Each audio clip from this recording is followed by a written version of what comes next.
It is time for episode number 4, ladies and gentlemen. And I feel that we just started this a couple of weeks ago and we're already to episode 4. And that's a great thing. This is the PWBA podcast here on Bowl TV. My name is Emil Williams Jr. And as always, pleased to be joined by Aaron A. Ron Smith. By the way, do you like me saying A. Ron every time? I mean, you could tell me to stop if You know that's what? not cool. I've gotten used to it over the past couple of years. Substitute teacher has become a very integral part of my life since you first introduced that to me. So it's good. It's fine as long as we don't have another AA Ron on the show. It worked out well when we had Aaron McCarthy because she was Aaron and I was AA Ron. So AA Ron can stick. Yes. Just want to make sure. Today's guest for episode number 4 is the 2019 U.S. Open champion, none other than Danielle McEwan. D-Mac, how are you today? Hi, guys. I'm good. How's everybody? We're well. We are doing good, and obviously as well as we can do, of course, with what's happening with the world and the state of our country. And obviously it's affected us, but it certainly has affected you.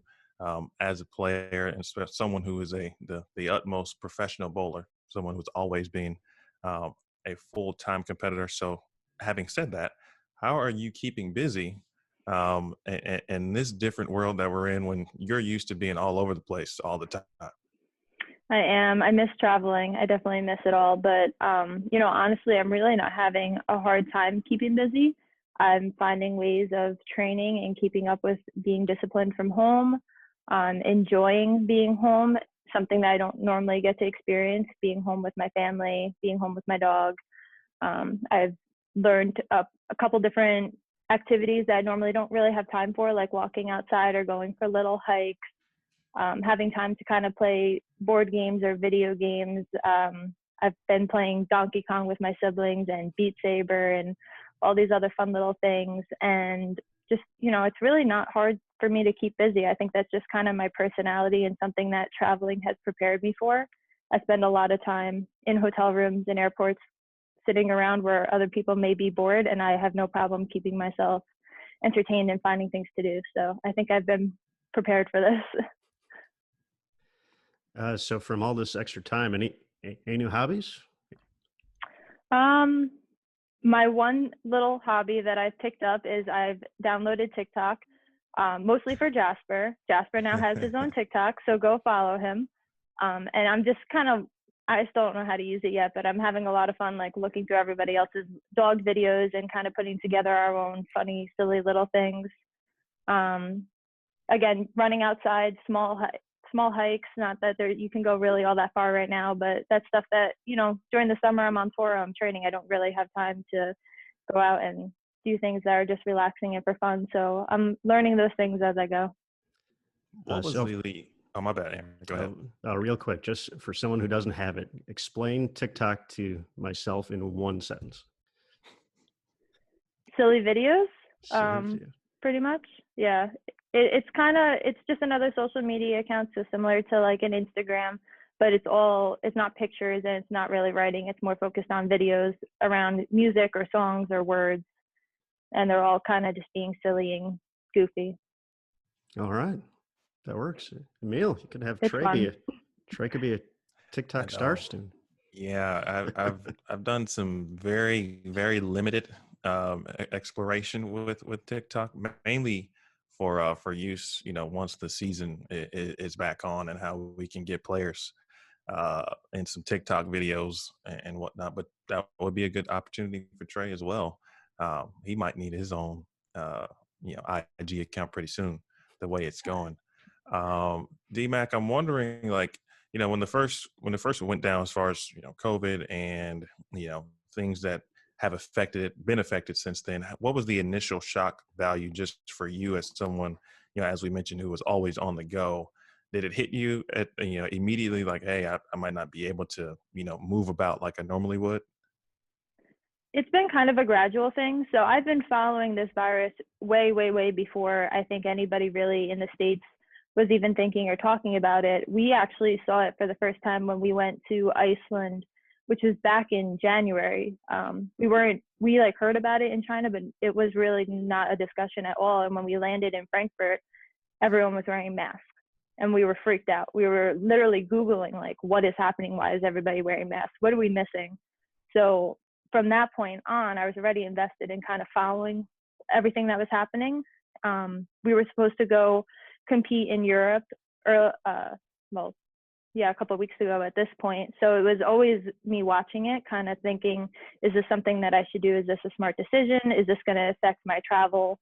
And then it's kind of just trickled down from there. You know, I didn't think that it would ever get to this point, but it's kind of been just like one door closed after another. First it was international travel, then it was domestic travel, and then it's PWBA tour, and then other events. And it's just been kind of one at a time. But it is a scary thought. I don't know how long it's going to take for the world to kind of get back to the point where I feel just comfortable hopping on a plane by myself, going to any country in the world and walking around. I do that all the time. I go places by myself and just visit for a day or two and then go on to my event. And I don't know if anybody can answer that question, if that will ever be the same again.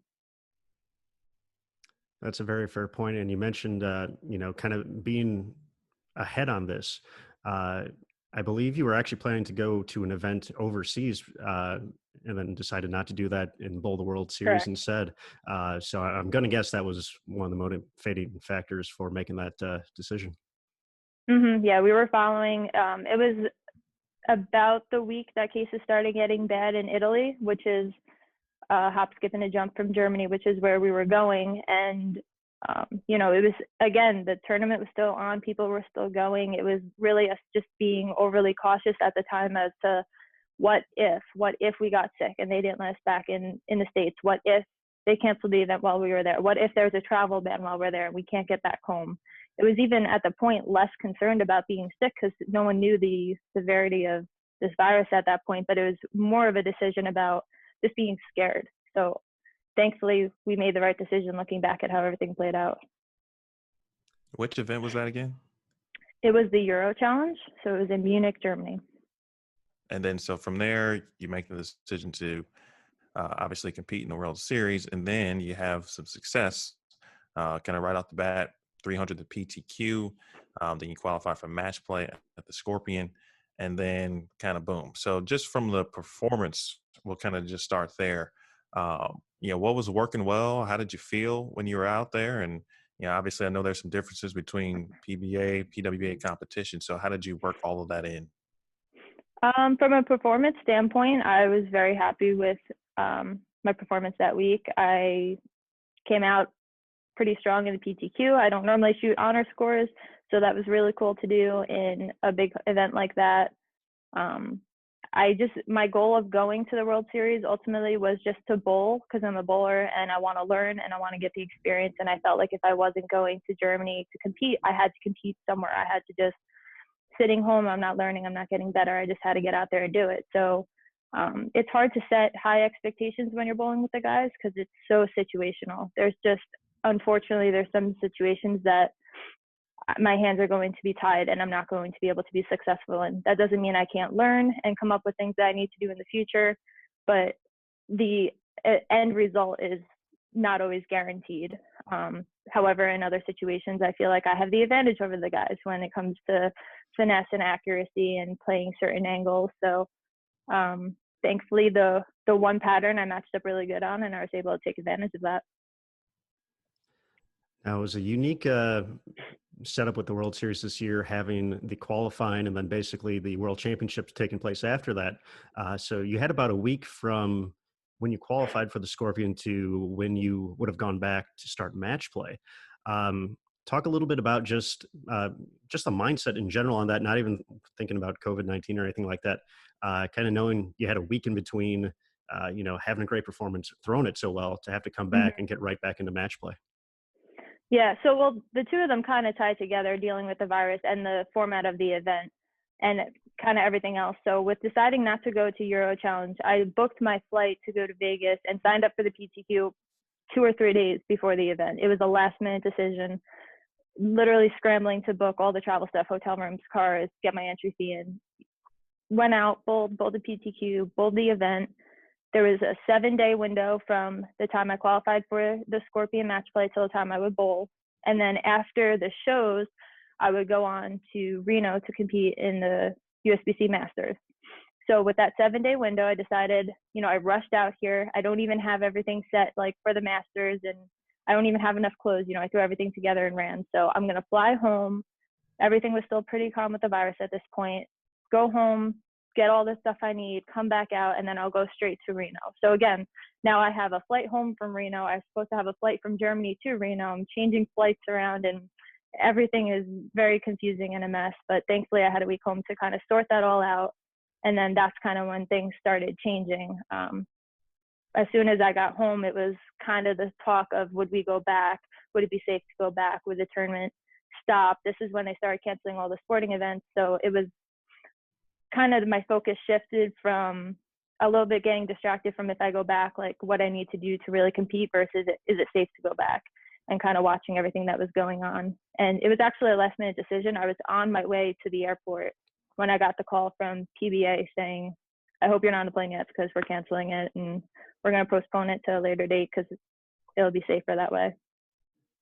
Wow, that's a tight window there for just kind of all that going together. I know for some of us, we with sectionals getting canceled on the collegiate side, we had actually already made our flights before we got the news. So obviously it was moving fast paced like that. But, just thinking about if you would have ended up making the trip, if the situation would change, would you have wanted to bowl if they would still have the tournament? At the time, looking back, I feel kind of silly for thinking the way that I did now, seeing how big this virus has turned into and how life-threatening it is. But again, reversing to that time where we didn't really know how bad it was, I just had the mindset that, I don't make a cut in men's events every day. It's actually been years since I've been able to, and it's something I've been working really hard at. So I'm not giving up an opportunity like that. That's why I was on the way to the airport. It wasn't an easy decision. I was petrified, but this is my opportunity. And if they're bowling, I'm going to be there bowling too, regardless of what that means. If that means I have to be locked there, drive home, whatever it was, I was going to figure it out and just go. I'm thankful I didn't have to make that decision now.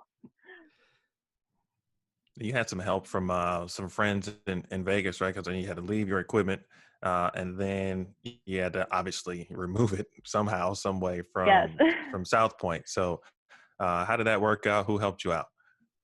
Kyle Troop was the one to help me out, thankfully. I left my equipment. We were doing the ball hardness testing with USBC the night before I left. I left my equipment with them. It was returned to the paddock. I think it was 15 bowling balls there. That, again, I had no doubt that I wasn't coming back, and then I was just going to take them to Reno with me and put them on the truck for transport. So it was not even a thought process until it was kind of like a last minute thing. Like, I canceled my flights, I canceled the room, got back home, and then my bowling balls. Oh my goodness, I have 15 bowling balls on the other side of the country that I need. And I think it just happened at the time that we're really good friends, and he like messaged me or called me about something. And, are you in the paddock? Can you do me a favor? Like a huge favor? Like carrying 15 bowling balls to the other side of town and shipping them home for me. I'm very lucky to have good friends. That is a good friend thing right there, for sure.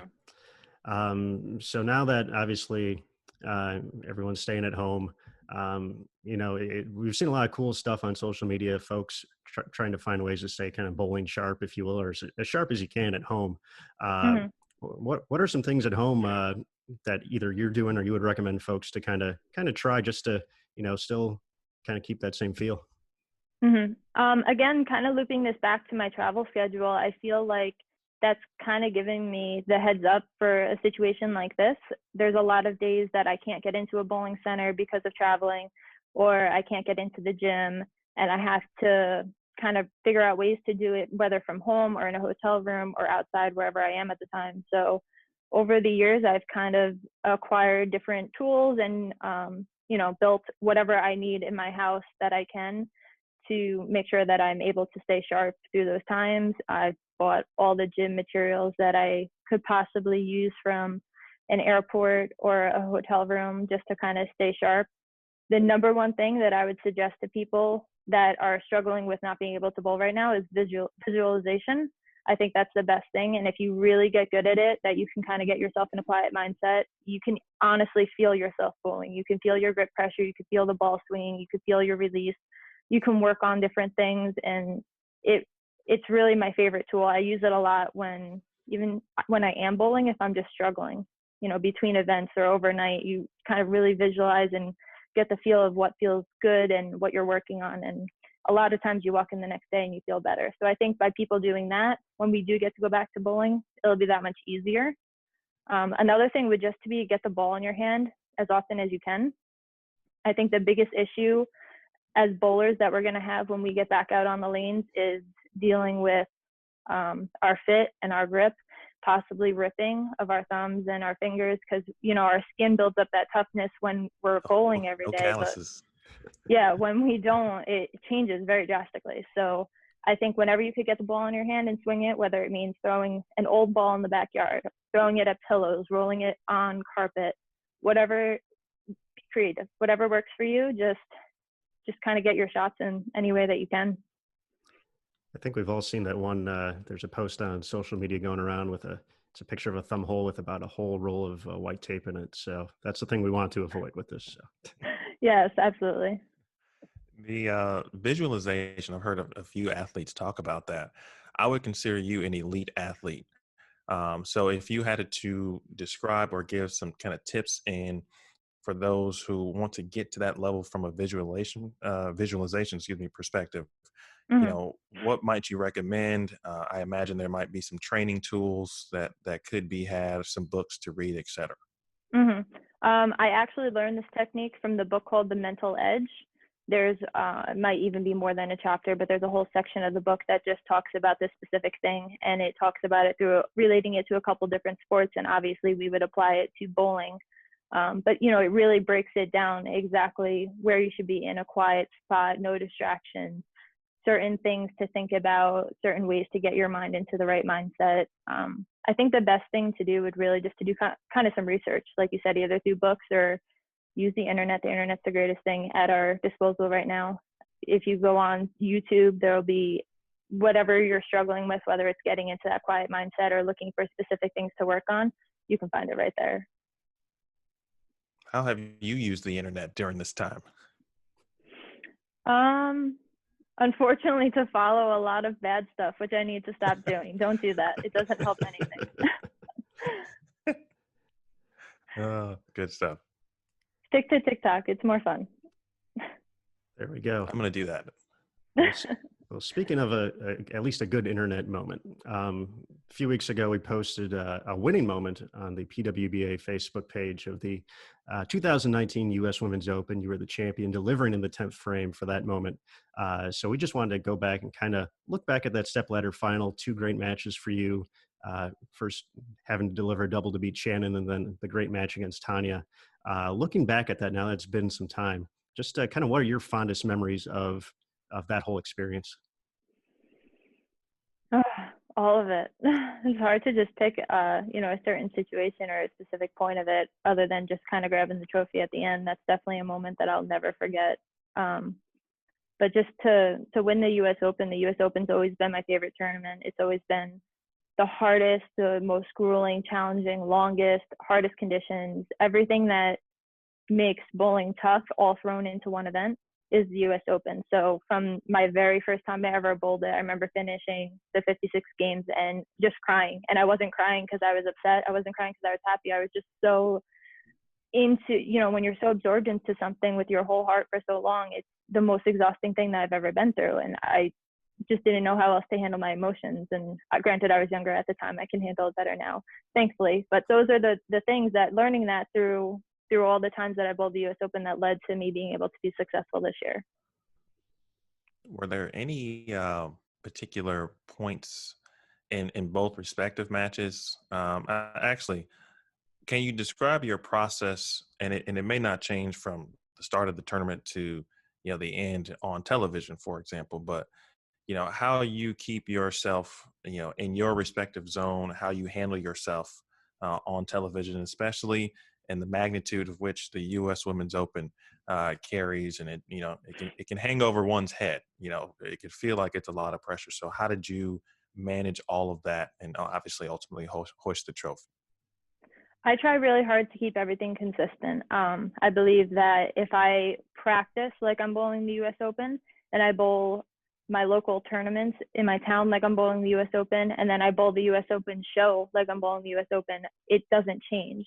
So if I were to walk onto the set of the biggest tournament of the year, the title match of the US Open, and kind of think that thought, this is huge, look at the cameras, look at the trophy, I need to do this, and made it any different or more significant than any other event I bowled in the past, there's no way that I would be able to perform at my best. So it's kind of a line between upplaying other situations and downplaying certain situations to just keep it consistent across the board. Now, one of the obviously the biggest moments of that match, in the title match, 10th frame, stepping up, having to throw the double and 8 to get the win. Those first two shots were just, picture perfect for I'm sure that situation.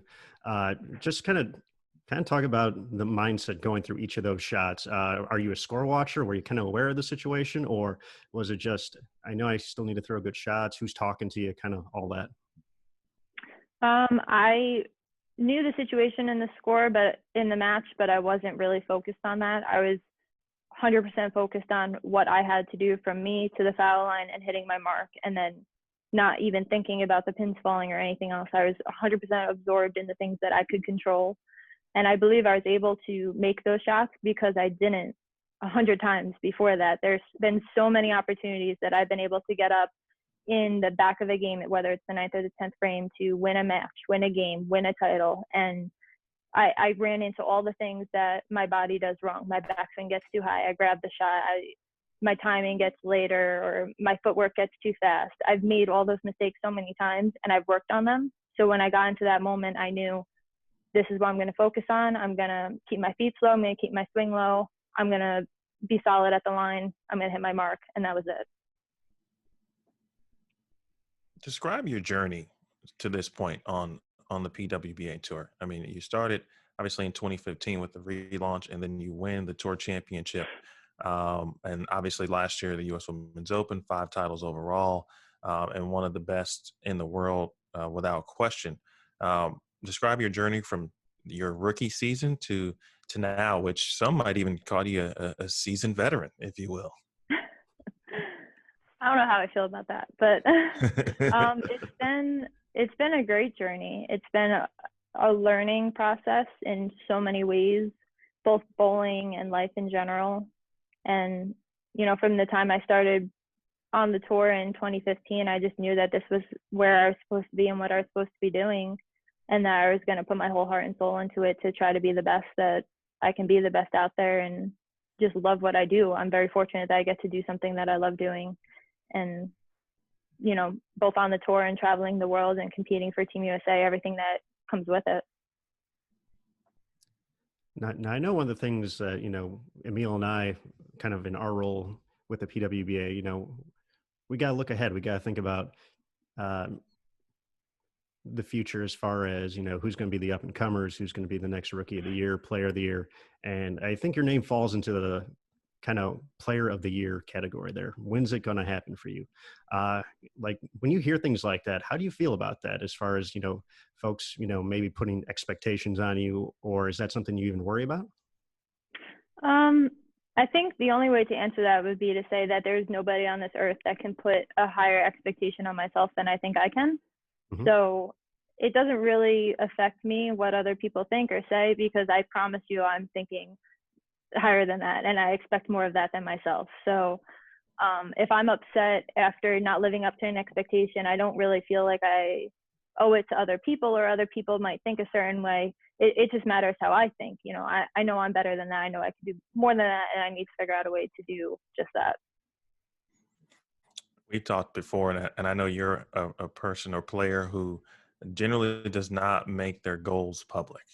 I'm always curious, why don't you make them public? Is it more of something that you prefer to keep inside, so you can kind of, almost like you just talked about, monitor yourself in a sense, and not worry about what other people might say you accomplished this or you didn't accomplish that? I think so. I think it just started when I was like younger in the sport. That's always obviously like the number one question that anybody interviewing you would ask. So from the time I was in high school, when people wanted to ask me what my goals were, I knew it would be absolutely ridiculous for me to tell them that my goal is to be the best bowler in the world and bowl for Team USA and win gold medals and bowl in the Olympics and do all this stuff. I couldn't tell them that. I could barely average 200 at the time. So I think I just always found a way to kind of say, you know, I'm going to keep my goals private. They're going to be to myself, and I'm just going to show the world instead of telling them, because to tell somebody something, it's just words. To actually do it is a different thing. Just letting you know that, you know, I'm not going to rest until I get you to one day, 1 year. Tell me your goals. He does ask every year. See, Emil, you could I'm learn. finding really creative ways to backdoor that answer, though. You are, and I'm like, okay, I got to get a bit more creative in my questioning. Well, Emil, you can learn from this because you're always out there on Bowl TV talking about bowling 4 tournaments and running 5Ks, and you don't do any of them. So you got to keep those goals private, man. Got to keep them private. Yeah, you're right. Because the one moment I said I was going to bowl 4 tournaments, then I had multiple accountability partners within the Bowl TV chat to ask me about it every couple of weeks. So yes, you are correct. You're right. All right, Danielle. Just kind of as you grew up as a bowler, you talked about in high school and obviously a great collegiate career at Fairleigh Dickinson. Who are a few of the folks that you really looked up to, maybe modeled your game after? Just who were those players? So a lot of people kind of know my bowling history story, but for those that don't, I am very late into this sport. I didn't start bowling until I was in high school, and even then it was kind of a just for fun thing. It was by no means competitive. I did not grow up watching bowling on TV. I did not grow up bowling youth tournaments around the country like a lot of my other peers that are at this level have. So unfortunately, I can't say I grew up watching these greats on the original PWBA tour, and that was my dream. I never had that opportunity. So it was kind of a stepping stone as I went through my journey of the people that I idolized and looked up to. So, for example, to start bowling, my first tournament I ever bowled was a JBT. That's when I came in touch with Matt O'Grady. He was, I don't know what he had, 50, 100 JBT titles at the time. He was on Junior Team USA. I didn't know Junior Team USA was a thing at that point. But then from being friends with him and learning his history, now Junior Team USA was something that I wanted to achieve. So then I ran into other girls in my area like Brittany Hamilton, Kim Eulis. They've been on Team USA for years at the time. They were winning state titles. I looked up to them. Those were the people that, even though they were my age or just slightly older than me, what were they doing? Why were they great? How can I be like them? Through them, I was introduced to Team USA. That's where I saw Shannon O'Keefe and Stephanie Nation at the time. They were on Team USA for 10 plus years. They were amazing, winning gold medals for their country. I want that. How do I do that? Why are they great? What do they do that I can learn from to be like them? And it just kind of went from there. And as my window widened, I met all the greats from that are now, from the past. And I did my research. I listened to stories, and I just kind of gained the respect backwards, I guess, of instead of growing up learning, I just kind of did it as an adult. And now I learned what made all these people great and the amazing things that they have done. Since that's a great way to put that, kind of learning backwards in that sense. Is there anything that you've learned about, you know, some of the past legends, for example, that you were surprised to find out, or you realized you had some similarities with this, you know, particular player, for example, anything like that? I can't tell you exactly what they were because I don't want to mess up anybody's statistics, but the PWBA Hall of Fame dinner that we had last year was the greatest thing ever, because obviously the people being inducted, I thought I knew very well. I knew their history, I knew what they did. And I spent the whole dinner hitting the people next to me going, oh my God, did you know that? I didn't know that. That's amazing. I can't believe that. So it was really cool to kind of get even deeper into what I already knew. And I can't wait to continue doing that moving forward. Now, Emil, what were your thoughts of the PWBA Hall of Fame, getting to kind of take in all the pageantry of that and just, you know, the history, obviously some great competitors as well. What were your thoughts of the ceremony? Well, you know, when it was obviously first announced that year that the Hall of Fame would be returning, it was something that I think everyone was looking forward to, and kind of the same things what Danielle just talked about. Just the, you know, some things. In our case, it's, you know, we dive into the history obviously a lot and try to make sure things are updated, etc. So, but even still hearing, just the amount of titles, even if you knew what the number was, it's still different hearing it when they're being introduced during their Hall of Fame speech, their introduction video. So all of those things, man, just really, it was an honor to be in the building. Even looking around and looking at current players like, DMAC, for example, and she described it, watching their faces, and you can kind of tell, like, man, this really means a lot, not only to those who are being inducted, but to those who hope to be in their shoes one day.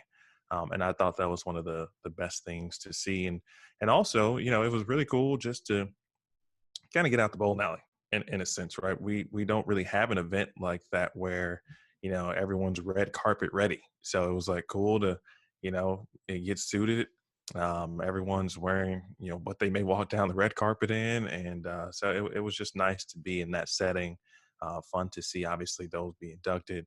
And then probably to cap it off for us, we did a Bowl TV specific interview, but we allowed CDB, who of course has been inducted or will be inducted for 2020. She's in this class, but she interviewed Wendy and Leanne. And so they talked about all types of stories and a specific thing we did for Bowl TV. So the entire night was spectacular. And then we went back to the Bowling Center, North Rock, and continued to set up the live stream. So it was a good night. Pretty special, pretty special. Now, Danielle, you've kind of talked about the way you've kind of worked your way up to find the folks who, inspire you in the sport of bowling. But, for those youngsters who look up to you, what's that like to have someone come up to you, for an autograph, a photo? Kind of what's that transition been like for you over the past few years?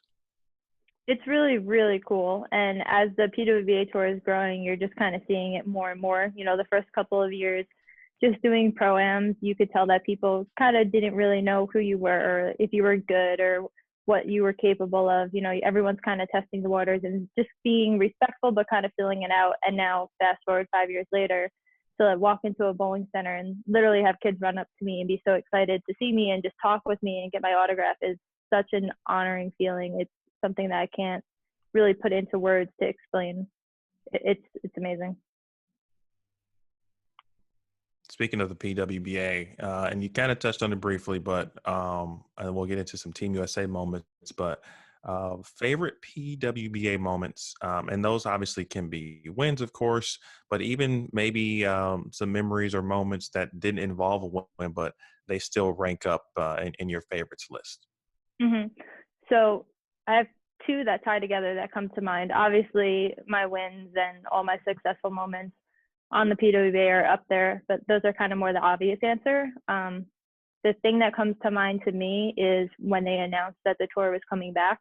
So rewind back to, it was probably 2014 at the time when they made the announcement, but I'll never forget that day. I came out of college and I wanted to increase my ability. I wanted to continue bowling. I wanted to bowl for Team USA. I just clawed myself onto the adult team, just being part of the team, but I wanted to compete for them. I wanted to compete with all those girls that were so amazing.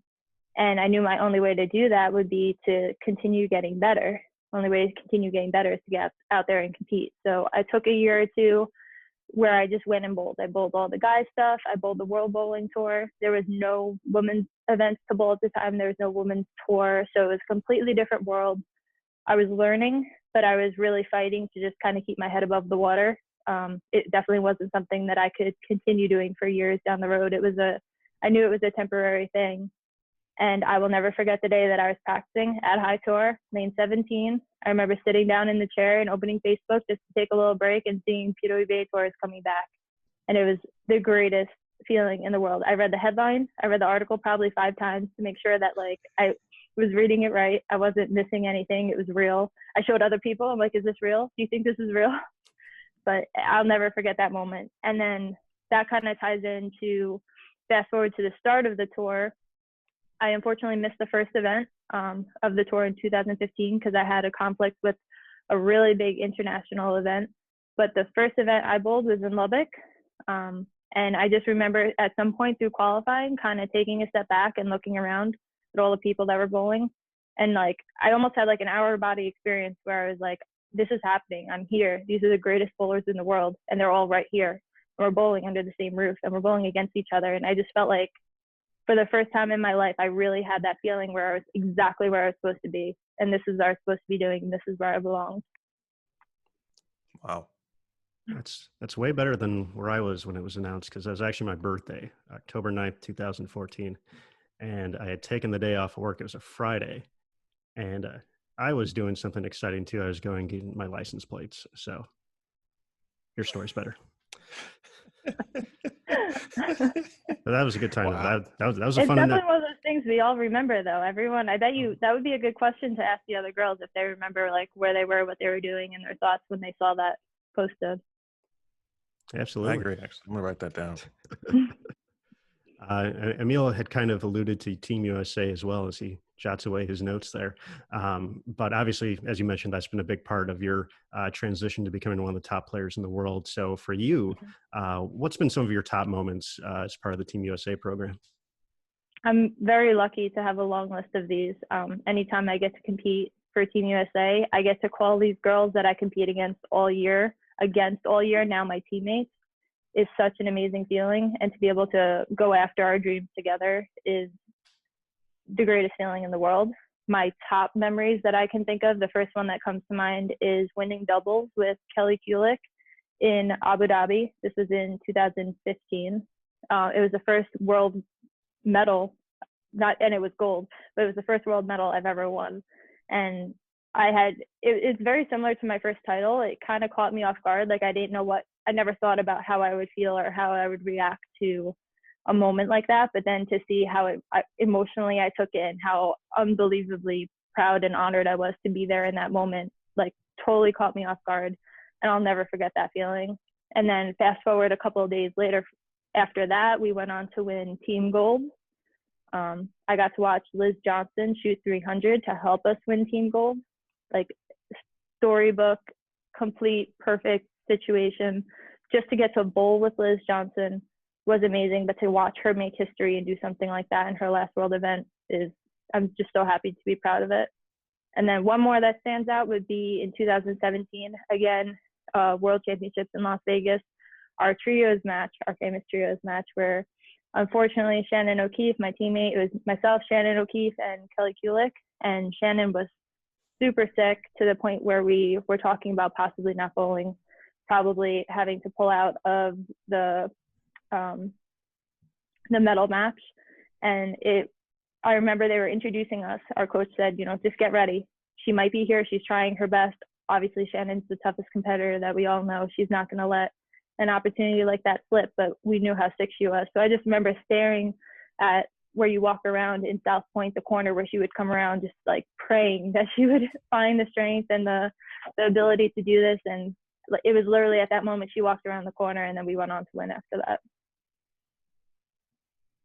Wow, those are some serious moments. We talked to Shannon previously, and obviously she mentioned that same match as well. I'm curious, and I know obviously the Team USA and the team and matchups and how they break down trios and whatnot can be different from event to event.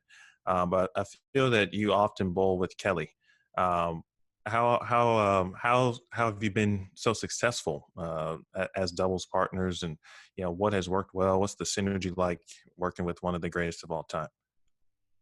I bowled doubles with Kelly a lot from the start. I was the young one on Team USA. I don't really know why they put us together to start. Nothing of it really makes sense. We don't play the lanes the same. It's not like we have exactly the same personalities. It's not like we're polar opposites where you can even say that makes sense. I don't know. But we started, I think in Abu Dhabi was the first time we bowled doubles together.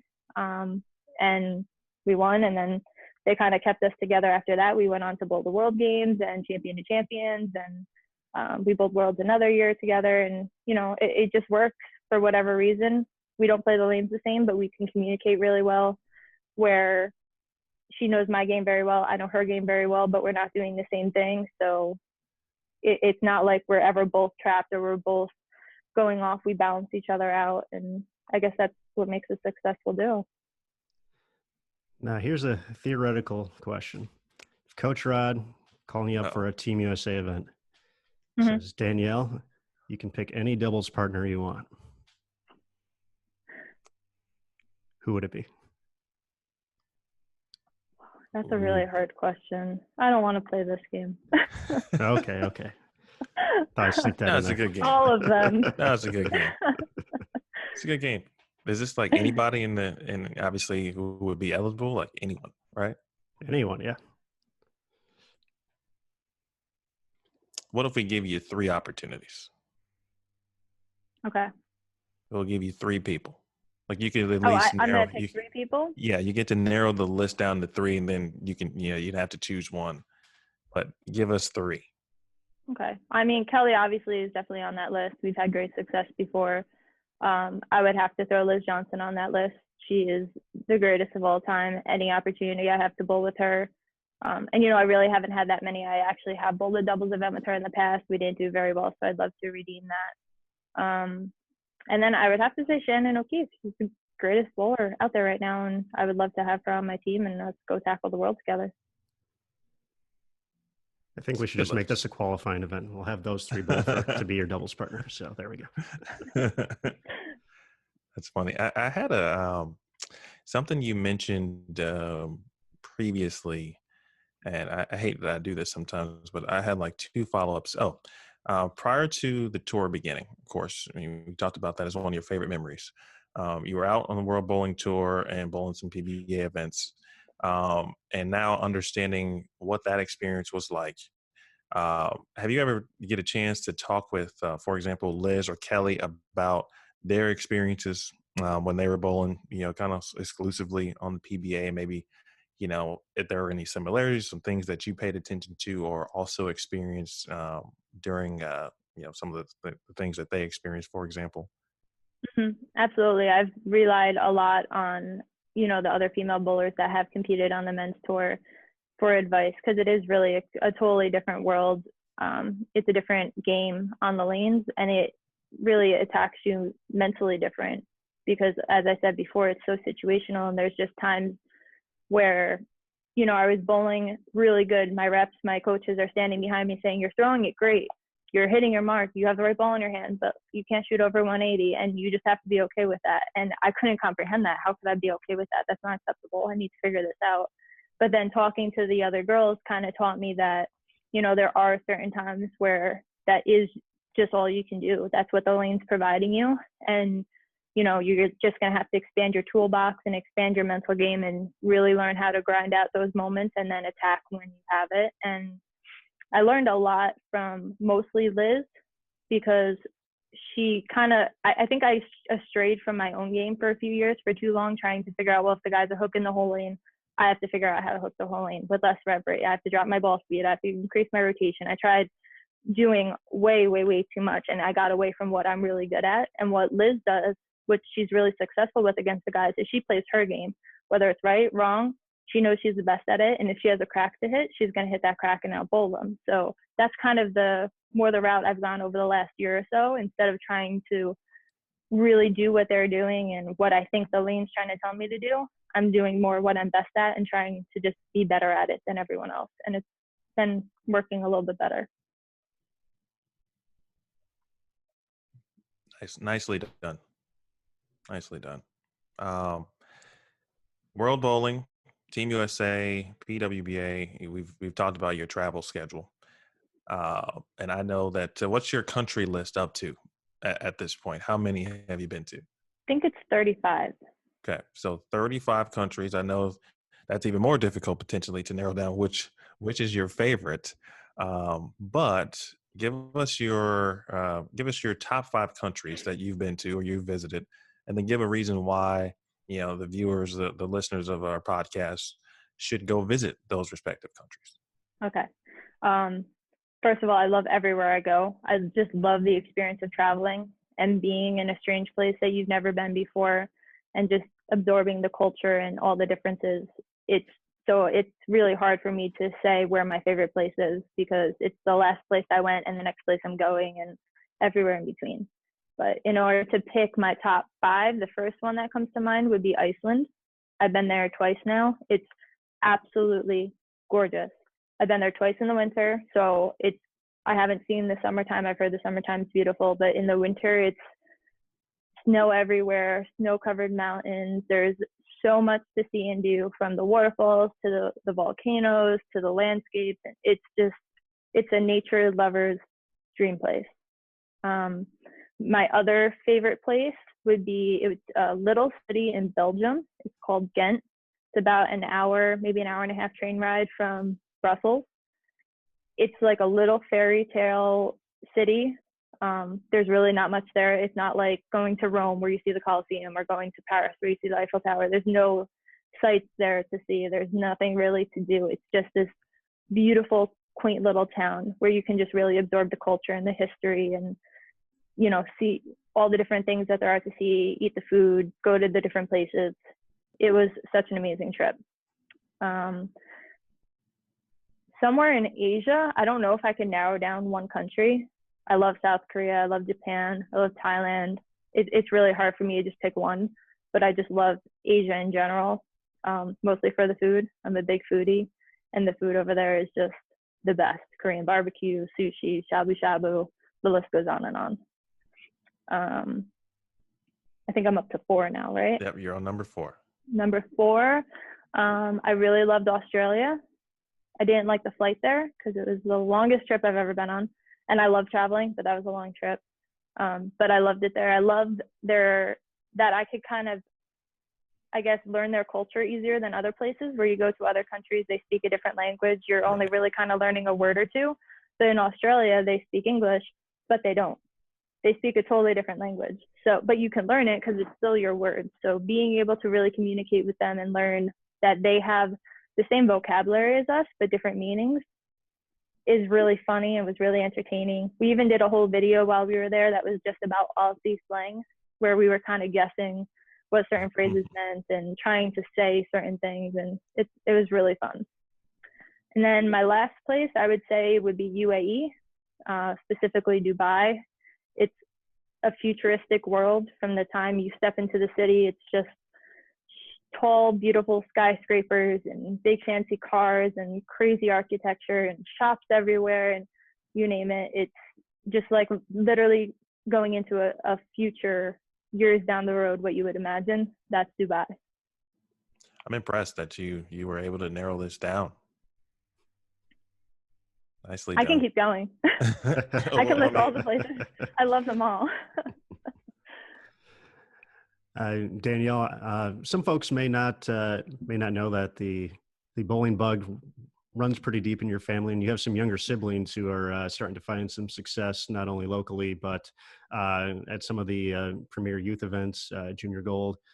Tell us a little bit about what it's like to have them kind of following in your steps in bowling. It's awesome. I love it. However, I feel for every parent that has ever sat in the back or on the sidelines of competition and watched their children, because it's the hardest thing that I could ever imagine doing. Just sitting in the back, wanting to help, wanting to control, wanting to, just do anything that I can, and not being able to do anything but watch. And it's really, really challenging. But at the same point, being able to watch them be successful and accomplish their dreams has been the most rewarding feeling. I actually get more emotional watching them do something great than I do for myself, than I do for my own wins. So it's just to be able to have any part of helping them on their journey has been such a rewarding feeling. Now, for those who don't know, you have, and to just make sure, I need to test my skills again. So Nick, Victoria, and Gianna, right? Those are the 3 bowlers. I have 5 siblings all in all. Robert and Carly are bowling for fun. I'm not sure if they're going to take it, to the next level. And then, yes, Nick, Victoria, and Gianna, they all bowl for their high school team. Victoria and Nick compete at Junior Gold and Storm Youth and anything else that they can kind of get their hands on. And they're both on the track to bowl in college. I'm not sure where Gianna is yet. She's still pretty young, so she's figuring out her direction still. Nick also plays baseball, right? Yes, he does. Nick plays baseball, Tor plays softball. We're a big athlete family. We're in every sport. Describe their personalities as a sister, like from the sister point of view. You're trying to get me in trouble here. Next question. They're all awesome and amazing, and yeah, they're great. It's hard to really separate them because they all have such different personalities. But at the end of the day, we're all the same. We're very driven and focused and determined. And I think Where that does just comes through us all. Where does that part come from? Is that a family trait? I think so.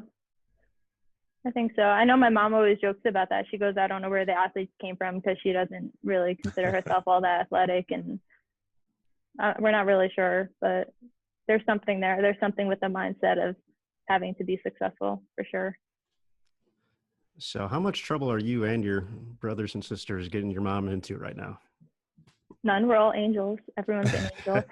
Don't have a chart as to who makes her more mad. Hi, Mom. That's definitely we take our turns. Definitely one of the fun things. We always love seeing her out at the PWBA tour events when you're making shows and all that, and getting to celebrate those moments with her. So we've gotten to know your family very well over the past couple of years. So we certainly appreciate that as well too. So yeah, it's a fun group. I don't think you would call it getting in trouble. I think it's just keeping things entertaining. What's how is Jasper keeping you guys entertained during this quarantine period? I think he loves it. He loves having people home. He's always been that way. He's always struggled with if we leave the house and leave him home by himself. He just wants to go everywhere. He wants to be in the car with us or on walks with us and just involved in whatever we're doing. So to have people home all the time, he's just absolutely loving it. We're going on walks. There's always somebody on a couch to kind of go and snuggle up with. He's got to be in his glory. For context, Jasper is the family's dog. So just to make sure people know who we're referring to, one of the most interesting things that I've learned about you over the years is, I believe you mentioned to me, sometimes when you're on tour during the stop, you look for a particular or any type of not shelter per se, but somewhere where you may be able to visit animals. Is that still the same? Yeah, we started doing that probably 2 summers ago. One of my tour reps at the time, Jim Callahan, I had a horrible block. I was really upset. I think it was during the US Open or another major event where it was a long format. So it's not like I was in trouble or jeopardy of making the cut, but I had a really bad morning and I had to have a good night. And during lunch, he knew there was a dog place right down the street, and he knows I love dogs. He's always showing me pictures of dogs. That's kind of my mental key when I'm struggling with bowling. He'll just walk over with his phone and look at this cute puppy, and I feel better. But he took me to this, it was, I don't know exactly what it was, not a shelter, but a dog store where they were just kind of taking care of them. And they had a section where you could play with the dogs, and it was perfect. And I had a great block that night because I was able to reset and just be happy and smile and be around puppies, which is something that I love. So that's something that I started kind of taking with me to other events. Every time that it's hard to do on the weekends where we don't really have time to kind of find places, but when we return to places where I know where they are, if we have a week in a spot, I definitely look up where the local place is and have gone and played with the puppies in between rounds before. Now, is there a group of players that you do with this activity, or is it kind of just your thing?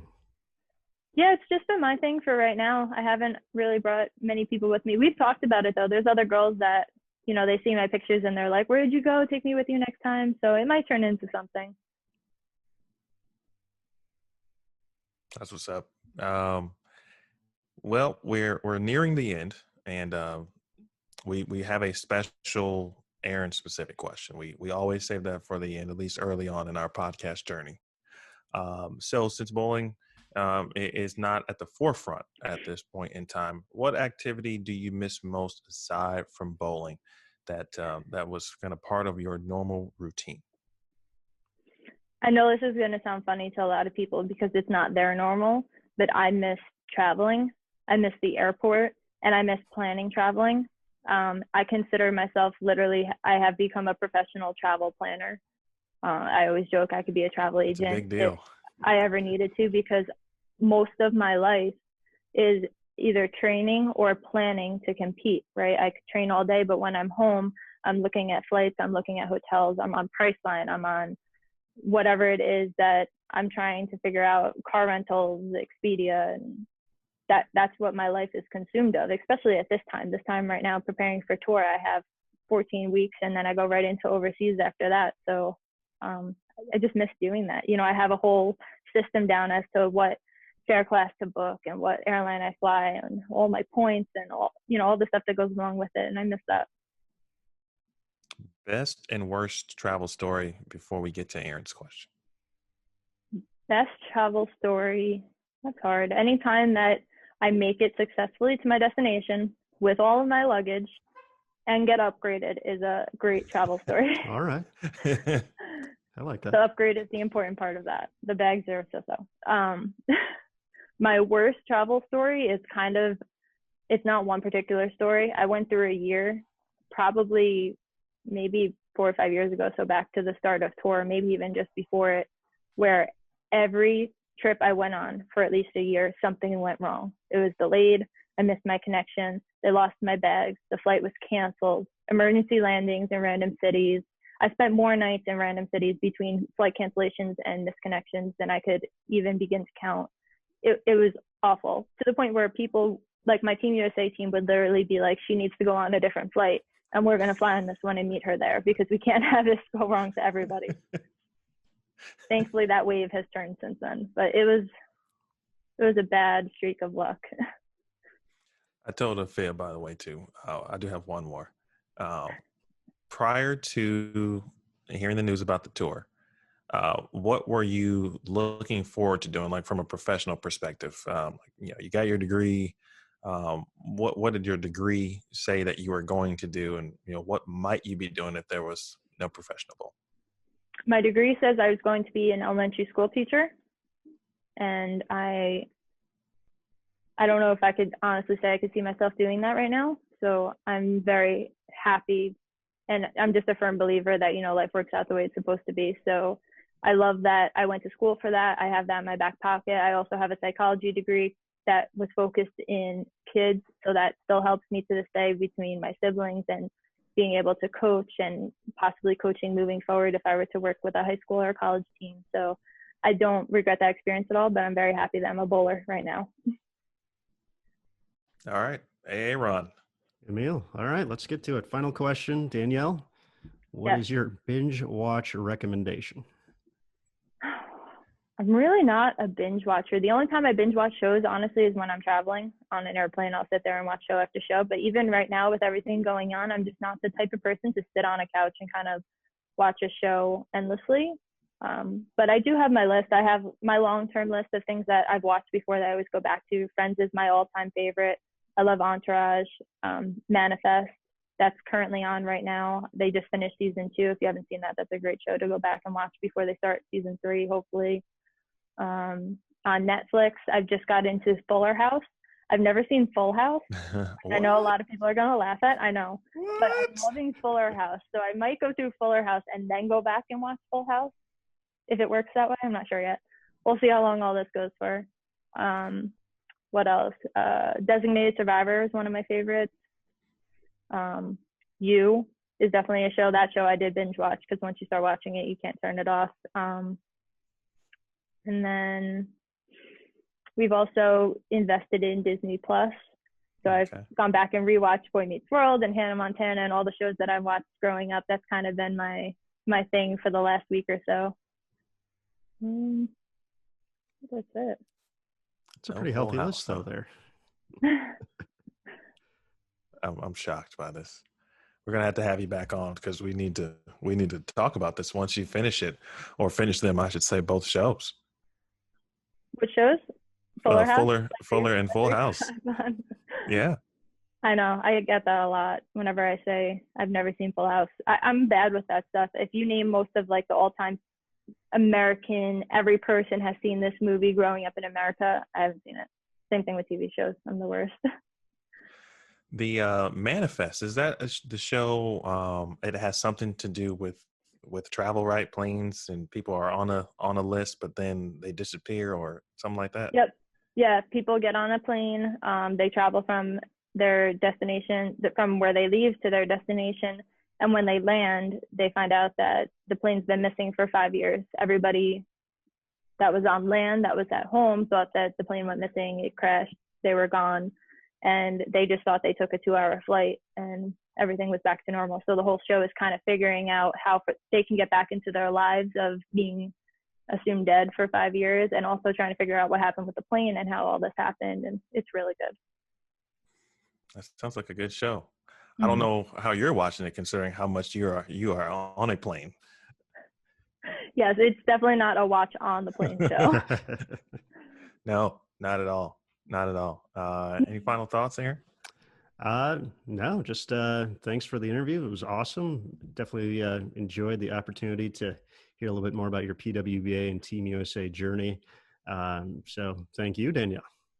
Thanks for having me. This was fun. Absolutely, D-Mac. We appreciate it. We look forward to having you back on at some point in the future, hopefully once the season begins as well. So this was episode number 4, ladies and gentlemen. Please be on the lookout, of course, more on Bowl TV and, of course, on the PWBA social channels. One thing we haven't been doing, but we should do, because you should be following Danielle McEwan. D-Mac, let the viewers or watchers, listeners know where they can follow you on social media. Social media, Facebook is just my name, Danielle McEwan. Instagram is DMAC9191. And Twitter would be Danielle_McEwan. Excellent. Please go follow Danielle, because she's going to take you to wherever she's traveling to. She's going to show you some cool pictures, some foodie pics, and then obviously everything they're doing now, of course, at home. She mentioned video games earlier, and I was like, what game are they playing? And she mentioned it earlier in this interview. So thanks again, Danielle. Thank you, of course, to Aaron Smith. My name is Emil Williams Jr. This has been episode number 4 of the PWBA podcast. You watched it live right here on Bowl TV.